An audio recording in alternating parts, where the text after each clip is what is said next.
وعلم آدم الأسماء كلها ثم عرضهم على الملائكة فقال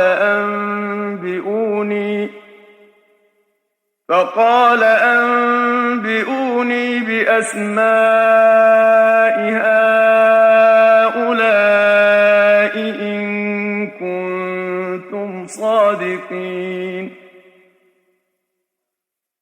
قالوا سبحانك لا علم لنا إلا ما علمتنا إنك أنت العليم الحكيم بسم الله الرحمن الرحيم الحمد لله رب العالمين له النعمة وله الفضل وله الثناء الحسن وصلوات الله البر الرحيم والملائكة المقربين على سيدنا محمد أشرف المرسلين وعلى جميع النبيين اللهم علمنا ما جهلنا وذكرنا ما نسينا وانفعنا بما علمتنا وزدنا علما وإنا نعوذ بك من حال أهل النار لله تعالى أما بعد السلام عليكم ورحمة الله وبركاته. Et je vous dis marhaban bikum. Après cette longue absence, Inch'Allah, nous reprenons aujourd'hui le cours sur l'apprentissage des lettres de l'alphabet arabe qu'on appelle al-ahruf al-hija'iyya, on peut dire aussi al-abjadiyya. Et bon, comme là, les lettres qu'on a vues, elles ne sont pas classées dans l'ordre de abjad, hawiz, jusqu'à la fin de l'alphabet, mais on les a classées par forme alif, ba, ta, tha, jim, ha, kha. Donc on va les nommer al-ahruf al-hija'iyya. Al-hija en arabe, ça veut dire la prononciation, le fait de jeter quelque chose, de prononcer quelque chose de sa bouche. Et donc on appelle ça al-ahruf al-hija'iyya. Ahruf, c'est le pluriel de harf. Harf, ça veut dire une lettre. Et le pluriel, on dit ahruf. Et on peut dire aussi huruf. Voilà. Il y a deux manières de mettre le pluriel, le mot harf. Donc juste un petit rappel important avant de reprendre les lettres. La différence entre la hamza et le alif. Donc ça c'est la hamza.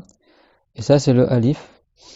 Donc le alif, il a toujours une soukoun. Quand tu es tout seul comme ça, il a toujours une soukoun. Ne pas le prononcer comme ça tout seul parce qu'il est utilisé en guise de lettre de prolongation. Comme là par exemple ba. Si je rajoute un alif, ça fait ba. Ça prolonge, d'accord? Le alif est là pour prolonger la voyelle a, la fatha. Et donc il a toujours une soukoun, parce que les lettres de prolongation en arabe sont des lettres qui ont une soukoun, c'est le alif, le ya et le waw, comme on verra plus tard dans les cours, Inch'Allah ta'ala. Donc ce alif là, on l'appelle maqsour, maqsoura, parce que il n'a pas de harakat. C'est un alif avec une soukoun. En revanche, ça, c'est une hamza, sur un alif. Et également, là c'est le lam plus le alif. Et donc là, pour distinguer des fois dans l'alphabet, pour qu'on sache que c'est le alif de prolongation, ils mettent un la avec la. Donc là c'est le lam, fatha. Et là c'est le alif en vert qui sert de prolongation pour la voyelle A. Ça c'est une lettre qu'on verra plus tard, ce qu'on appelle le lam alif. C'est une combinaison entre le lam et le alif. Ça se croise. Donc ça c'est le alif de prolongation qui ne peut pas se prononcer. Et ça, c'est la hamza sur un alif. Donc quand on dit a, i, ou, en fait, on prononce la hamza et pas le alif. Le alif est juste un support pour la hamza. Donc le alif qui est prononcé, c'est quand on prolonge la voyelle a, comme ici, ba, en vert. Donc ça, c'est la hamza. Et l'autre, c'est le alif. Et la hamza, c'est une lettre qui n'existait pas au départ, mais qu'après les savants, ils ont inventé. Donc la hamza, comme on le verra plus tard, elle peut s'écrire sur plusieurs supports, qu'on appelle kursi en arabe. Et donc là, c'est un alif avec une hamza dessus. Donc quand on dit a, par exemple, c'est la hamza qu'on prononce, c'est pas le alif en soi. Et voilà, un petit rappel, ne vous inquiétez pas, on reviendra plus tard sur ça. C'est juste parce que la dernière fois on avait dit que si on rajoute la hamza, ça fait 29 lettres en arabe, en plus du alif. Alors, on va reprendre les lettres qu'on a vues la fois dernière. On a vu le alif. Très bien. Après, c'est quoi? La petite barre, c'est quelle lettre? Ça, c'est le ba. D'accord, donc là, on va tracer la ligne déjà. Comme ça sera plus clair pour vous. Donc là, c'est la ligne d'écriture en gris. Donc, alif. Après, on a dit, c'est le ba avec le point en bas. Après, exactement la même forme. Sauf qu'il y a 2 points en haut. C'est quelle lettre ça va rappeler? C'est le ta. Très bien. Et après, avec 3 points, c'est le fa. Très bien. Alif, ba, ta, fa. Donc, on refait une ligne d'écriture. Et donc là, on continue l'être qu'on avait la dernière fois. On avait vu, donc, vous vous rappelez, cette lettre-là avec le point au milieu, c'est la lettre Jim. D'accord, on avait dit que c'était la même hauteur que le alif. Et donc avec le point au milieu, c'est la lettre Jim. La même lettre sans point, c'est quelle lettre que ça rappelle Jim. Et après, il y a le Ha. Très bien, le Ha, pour ceux qu'on trouvait. Et la troisième même forme, sauf qu'il y a un point en haut, c'est la lettre Kha. Très bien, pour ceux qu'on trouvait. La lettre Kha. Jim, Ha, Kha. Et donc là, on va continuer les lettres aujourd'hui, Inch'Allah Ta'ala. Donc, la lettre sur la ligne, ça, c'est ce qu'on appelle la lettre del. Del. Comme le D en français, avec le bout de la langue, qui touche derrière les dents du haut, la chair qui est derrière les dents du haut. Del. Da. Le trait en haut, ça fait une fatra, donc ça fait da. Di, avec le trait en bas, la kasra. Et dou, avec la boucle en haut. Da, di, dou. Comme le D en français. La même forme exactement. Sauf que là, on va la distinguer par un point au-dessus. Et donc ça, c'est la lettre vel.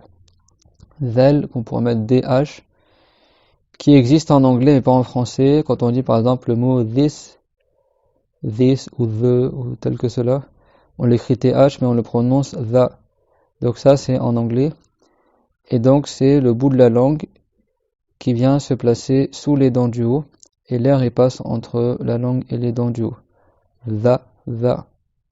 Donc il faut vraiment absolument sortir le bout de la langue des dents un petit peu, sinon la lettre ne se prononcera pas bien. Va. C'est comme le tha exactement, sauf que le tha, l'air il frotte, alors que le vel, l'air il glisse. Mais c'est le même point de sortie exactement, tha et va. Faire sortir le bout de la langue comme on avait vu dans les cours précédents. Et aussi dans les cours de tajwid pour ceux qui ont regardé la vidéo de tajwid qu'on avait envoyée il y a plusieurs mois. Ça se complète. Donc le vel, qu'on pourrait translittérer avec le DH.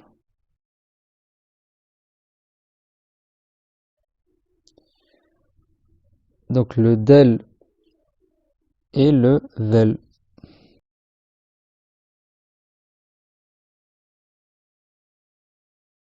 Donc là c'est la ligne. Alors c'est quoi la différence entre ce qu'on va bien faire attention à la ligne? Pourquoi? Parce que le ba est au-dessus de la ligne, le ta, le fa est au-dessus de la ligne aussi. Le alif sont sur la ligne. Et on voit que c'est important parce qu'il y a des lettres qui descendent sous la ligne. Donc il faut bien faire attention à ce point-là. Donc là on va retracer à nouveau la ligne d'écriture pour vous aider. Et donc on va continuer dans les lettres de l'alphabet. Donc après le del et le vel, qu'on va y réécrire sur la ligne. Donc par rapport à alif, environ 3 points de haut environ. Et le vel, qui a un point au-dessus. D'accord? Donc pas les faire trop grand, pas que ça ressemble à notre lettre. Et après là on a le ra. Regardez, le ra il commence au-dessus de la ligne, mais après il descend sous la ligne. Et la même lettre, mais avec un point au-dessus, ce qu'on appelle le zay. Donc il y a 3 fois, petit trait, on descend et après on remonte. Ça fait un peu comme un arc de cercle, mais on le fait en 3 étapes. Ça c'est le ra ou le zay. Sauf que le zay il a un point au-dessus. Donc le ra, c'est le bout de la langue qui vient taper, frôler la chair qui est derrière les dents du haut. Ra. C'est pas avec la gorge, c'est pas ra. C'est ra, une lettre qui est plus trop usitée en français, qui se faisait dans le passé, maintenant qui se fait moins, qui est encore en espagnol et en italien. Ra. D'accord, ra, c'est le bout de la langue qui vient taper derrière les dents. C'est pas du tout avec la gorge, donc faut faire avec le bout de la langue. Ra. Ça, c'est la lettre ra qui vient taper derrière la chair et des dents, juste avant le palais. Alors, c'est pas ça touche les dents, ça touche derrière les dents sur le morceau de chair. Donc là, c'est la langue en rouge qui vient toucher cette partie-là de la gencive derrière les dents du haut. Ra. Ça la frôle un peu, c'est pas t'écrases le bout de la langue non plus. L'air il passe entre la langue, le bout de la langue et le morceau de chair. Ra.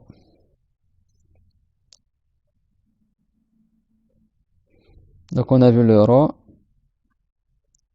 et le zay. Donc sauf que le zay, il faut bien sûr rajouter un petit point en haut. C'est comme ça qu'on distingue le ra du zay, mais c'est la même lettre au niveau de la forme. Ra et zay. Donc là on va mettre un R pour le ra, mais c'est un R espagnol on va dire. C'est pas comme le R français. Et après le zay, c'est un peu comme le Z en français. C'est une lettre qui siffle, le zay. C'est un sifflement léger, mais ça siffle quand même. Le sin, le sod et le zay, c'est les trois lettres qui sifflent en arabe. C'est les trois lettres qui sifflent en arabe. Le zay. On serre les dents et la langue elle reste derrière les dents. Zay. Donc ça c'est le del. Après on a le vel. On met la langue entre les dents. Après le ra. Donc le bout de la langue qui vient derrière les dents. Ra. Et le zay qui siffle un petit peu. Et on serre les dents et la langue elle reste derrière les dents. Elle se met au niveau des deux dents du bas du milieu. Zay. Comme pour le sin et le sod. Alors, la différence entre les deux, c'est que le del et le vel, ils sont des lettres qui restent sur la ligne, ça va pas sous la ligne. Alors que le ra, attention, le ra et le zay sont des lettres qui commencent au-dessus de la ligne, mais qui descendent sous la ligne. Moi, je les ai fait un peu haute, mais ça descend sous la ligne. C'est ça la différence entre le del et le ra et le vel et le zay. Certains ne font pas la distinction et du coup, c'est pas très lisible. Donc, on commence au-dessus de la ligne et on descend sous la ligne. Ça, c'est pour le ra et le zay. Contrairement au del et au vel qui sont au-dessus de la ligne. Qui sont posés sur la ligne. Voilà, c'est clair pour tout le monde? Donc c'est quoi les lettres? Del, vel, ra et zay. Très bien. Donc on va continuer la suite de l'alphabet, Inch'Allah ta'ala. Alphabet arabe. Et on retrace une nouvelle ligne pour la suite des lettres. Donc la prochaine lettre, c'est une lettre qui siffle aussi en arabe. Donc on fait un petit V comme ça.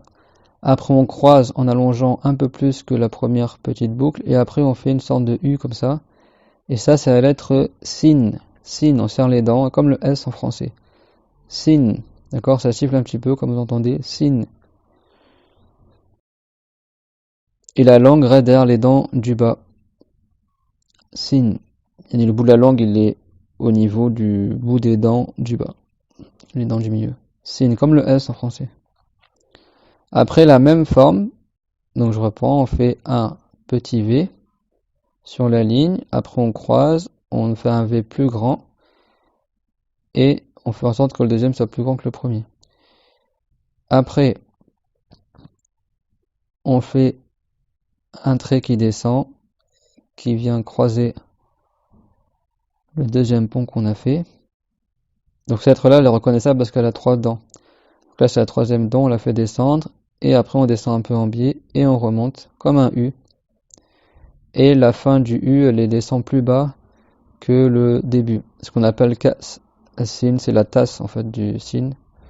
On appelle ça comme ça en arabe. C'est une forme un peu de tasse. Donc c'est la même forme que le sin. Et donc là, regardez, si on regarde bien la forme de la tasse, en réalité c'est la forme d'un nun. Ça c'est un petit moyen en calligraphie. Vous allez voir qu'on peut céder des autres lettres pour proportionner d'autres lettres.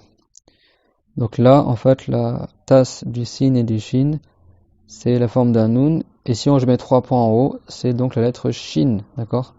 On distingue par 3 points la lettre shin, CH en français. Donc on a le sin, S, et le shin, CH. Comme en français, c'est la même lettre. Et attention, le shin n'est pas une lettre qui siffle. Alors certains ils écrivent SH pour les anglophones, ou ceux qui écrivent à la manière des anglais, en translittération. Donc le shin ne siffle pas, alors que le sin siffle. Le shin, c'est le milieu de la langue qui monte vers le palais, et c'est une lettre qu'on appelle tafashi, c'est-à-dire qu'il y a beaucoup d'air qui sort, mais sans siffler, d'accord? Mais ça fait un glissement d'air qui est bruyant, mais qui ne siffle pas. Ceux qui le font siffler, ils le font de mauvaise manière, c'est-à-dire qu'ils le font trop du bout de la langue. Et après, on a une lettre qui ressemble, on fait comme un poisson, le ventre du poisson qui est sur la plage, et après on refait exactement la même fin que pour le sin et le shin. On va faire la tasse qui descend comme ça, comme un U un peu en biais, hop, on descend en biais et on remonte moins haut que le début de la tasse. Et donc là, vous voyez que c'est aussi la forme du nun. Ça, c'est le sod. Alors le sod, ça se prononce au même endroit que le sin. Le bout de la langue, il est au niveau du bout des deux dents du bas, sauf que la langue va se bomber dans la bouche. Le derrière de la langue va monter vers le haut, ce qui va grossir la langue et donc faire une lettre qu'on appelle emphatique, mufakham. Donc là, c'est pour le sin, la langue elle est aplatie quand on fait un S normal. Donc le bout de la langue, il est au niveau du haut des dents du dessous. Alors que vous allez voir pour le sod, on garde le bout de la langue au même endroit exactement, sauf qu'on va gonfler l'arrière de la langue vers le haut. Et donc ça va faire comme une sorte de toboggan, et comme la langue prend plus de place dans la bouche, ça nous force à faire O plutôt que A. Donc ça va faire sod. Et l'air il passe et il glisse sur la langue et il revient entre les dents. Bien sûr les dents elles sont serrées, mais là j'ai fait un dessin un peu approximatif. Et donc ça fait sod, il y a beaucoup d'air qui sort, ça siffle beaucoup, parce que le conduit est plus étroit. Et donc c'est une lettre emphatique, la fatra va se prononcer O, comme une sorte de O un peu, parce que la langue prend une grande partie dans la bouche, comme si quelqu'un avait une patate dans la bouche. Soit, donc la langue elle se gonfle, l'arrière il se gonfle vers le haut, mais le bout de la langue il reste au même niveau que quand on prononce le sin ou le zay. Et donc c'est l'air qui va partir de haut et glisser sur la langue entre les dents. Et donc c'est une lettre qui se distingue du sin autant par sa prononciation que par son écriture. Faire attention, le sin et le sod c'est pas pareil. Ça c'est sin et sod, ça c'est le sod. Ça, so. Ça fait comme un O un peu. Mais ça veut pas dire qu'on prononce so. Non. C'est la lettre elle-même, elle nous oblige à prononcer le A-O parce que la langue elle prend beaucoup de place dans la bouche. Faut faire attention à ça. C'est pas juste le fait de dire so. Non. Sod, sod, parce que le bout de la langue il reste au même endroit, mais le corps de la langue derrière il se gonfle vers le haut. Ce qui emphatise la lettre, qui la rend plus grosse, plus pâteuse. Et donc ça devient un son A plutôt que A. Comme si tu avais un truc dans la bouche. Ça, so. Ça c'est le sin et so, ça c'est le sod avec une fatra. Et ça on l'a déjà vu dans les cours de tajwid également, on le reverra Inch'Allah plus tard. Et donc voilà, on a eu beaucoup de lettres aujourd'hui, machallah, on est allé vite. Donc faire attention, le sod il a comme ça un bout arrondi en bas, comme un peu une tête de poisson. Et après on fait la tasse qui ressemble à la lettre nun comme on avait vu, c'est exactement la même proportion que la lettre nun. Tu peux inscrire un nun dans ces trois lettres, on verra plus tard qu'il y a d'autres lettres aussi qui reprennent la forme du nun. Donc ça c'est important, d'accord, là il y a un nun. C'est un moyen aussi pour bien proportionner nos lettres, que ce soit bien écrit. On a tendance à faire des fois une boucle trop grande ou... Non, d'accord, c'est la forme d'un nun. Et donc le trait du bas il fait 2 points. Là la largeur ça fait 3 points pour la tasse. Donc le nun aussi fera 3 points comme on le verra plus tard. Et donc 3 points c'est la taille de la tête du jim et du ra, etc. Donc ta tasse là elle doit être aussi large que la tête du jim. Donc faut pas faire disproportionné. D'accord? Par rapport au bas, le sod, voilà sa tasse, elle fait pas toute la taille du lettre bas. Elle fait juste 3 points sur 5. Faut pas faire le sod trop long. Ça c'est la tête du sod qui est arrondie et ça fait environ 3 points de long aussi également. Bon là on est dans l'approximatif. Hein. Plus tard on pourra voir en détail, si on voit plus en détail la calligraphie, je vous donnerai les proportions plus précises Inch'Allah ta'ala. Mais là on est pour les débutants. L'important c'est que nos lettres elles ressemblent à quelque chose plus ou moins.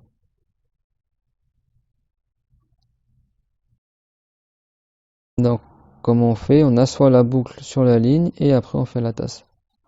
Il y a une petite dent qui dépasse derrière la boucle, ça remonte à derrière. Et après on redescend pour faire la tasse. Donc si la même lettre, on met un point en haut, ça fait un dod. Dod. Alors le dod c'est pas un DO. C'est pareil pour le sod, c'est pas un SO. Le dod c'est une lettre qui n'existe que en arabe et qui se fait avec le côté de la langue. C'est vrai que la langue arabe on l'appelle l'uratul dod, la langue du dod, parce que c'est une lettre qui n'existe qu'en arabe. Donc là, c'est la langue vue de haut avec les dents. Voilà, excusez-moi pour la qualité du dessin. Donc là, il y a la langue. Et en fait, c'est le côté de la langue qui vient taper l'intérieur des molaires. Donc soit tu le fais du côté gauche, Soit tu peux le faire du côté droit, je vous renvoie à la vidéo de Tajwid qu'on avait fait, le point de sortie des lettres, on avait expliqué en détail la lettre Dod. Donc c'est le côté de la langue, soit à gauche ou soit à droite, qui vient tamponner littéralement, qui vient cogner sur le côté l'intérieur des molaires. Donc c'est pas une lettre qui se fait au bout de la langue. Et son point de sortie, il s'allonge un peu sur la tranche de la langue jusqu'à le triangle du lame. En fait là le bout de la langue ça forme comme un triangle. Et la lettre elle s'allonge jusqu'à le début du triangle. C'est-à-dire que c'est pas avec le bout de la langue, c'est le côté. Donc là c'est comme un triangle. C'est là d'où sort la lettre lame. Tu peux faire le lame avec tout le triangle de la langue. Donc le dod il s'arrête avant le triangle. C'est le côté de la langue qui frappe soit sur le côté gauche ou soit sur le côté droit. La plupart des gens ils le font avec le côté gauche. Donc c'est une lettre, on pourrait dire latérale. Et pendant que tu cognes avec le côté de ta langue sur l'intérieur des molaires à droite ou à gauche, bien sûr le bout de la langue lui il touche rien du tout. Si tu fais avec le bout de la langue, ça c'est faux. C'est le côté de la langue qui touche l'intérieur des molaires. Et donc en même temps que tu fais le bout de la langue, c'est la lettre del. D'accord, c'est pas la lettre dod. Alors que le dod c'est le côté de la langue. Faire attention à ça. Si tu fais un do, do, ça sera un del, ce sera pas un dod. C'est pareil que pour le sod, comme la langue elle se bombe dans la bouche, comme pour la lettre sod, du coup ça te force à faire o plutôt que a. Là c'est la langue qui va vers le haut, c'est celui de profil dernier. Et donc ça fait bon. Et en fait tu es obligé de dire o, parce que la langue elle prend beaucoup de place dans la bouche, en montant vers le haut. Et le bout de la langue lui il flotte devant quoi. Bon, donc en même temps tu tamponnes sur le côté, en même temps tu montes l'arrière de la langue vers le haut. Ça c'est la lettre bod. Et voilà, on arrête pour aujourd'hui les nouvelles lettres et on va jouer ensemble à trouver les lettres qu'on a vues la fois d'avant et aujourd'hui. Alors, on commence par une lettre facile, Inch'Allah Ta'ala. Ça, c'est quelle lettre? C'est le Alif. Très bien, la lettre Alif. Après, on a celle-ci. Alors, qu'est-ce qui nous dit cette lettre-là? C'est le Ha. Très bien, le Ha. Après, attention, un peu plus difficile. Cette lettre-là avec 3 points, c'est la lettre Fa. Très bien, le Fa. Après, on va descendre en bas, le Ra. Très bien, la lettre Ra avec le bout de la langue. Après, alors 3 dents et la tasse, c'est le Sin. Très bien, pour ceux qui ont trouvé la lettre Sin, qu'on fait en serrant les dents de devant. Sin. Après, ça va être Bod. Très bien, qu'on a vu en dernier. Bod, le côté de la langue qui se gonfle. Tamponne sur le côté. Bod. Le Ba. Très bien, c'est la lettre Ba.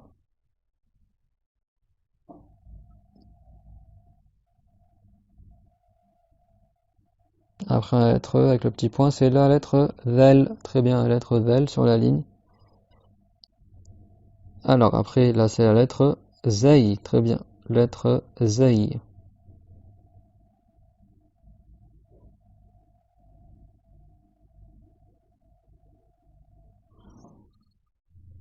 Ça c'est la lettre avec 3 points en haut, c'est le Shin. Très bien, le Shin. Lettre Shin. Après celle-ci avec le point en haut, c'est le Kha. Très bien, le Kha. Et là, c'est une lettre gutturale, la gorge, le haut de la gorge, Kha. Avec 2 points en haut, c'est le Ta. Très bien, facile. Troisième lettre qu'on avait vue la fois dernière, la lettre Ta. Donc on refait. Le Alif. Après, Ba.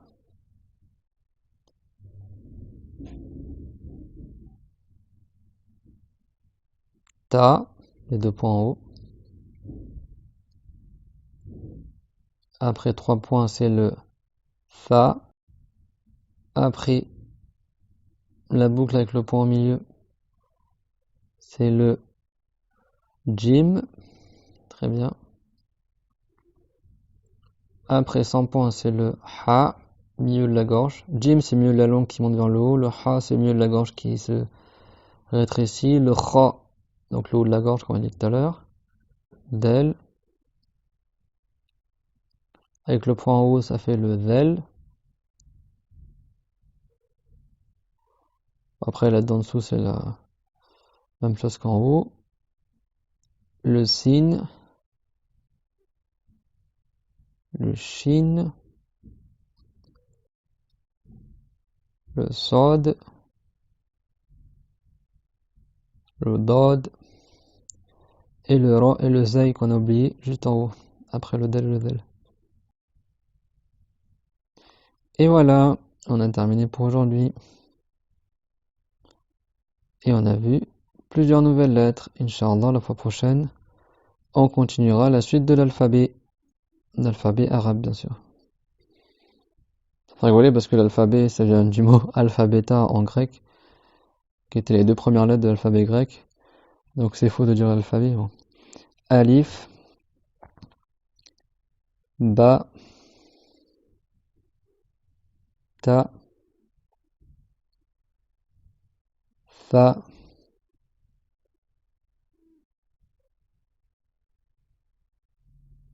Jim, Ha, Kha,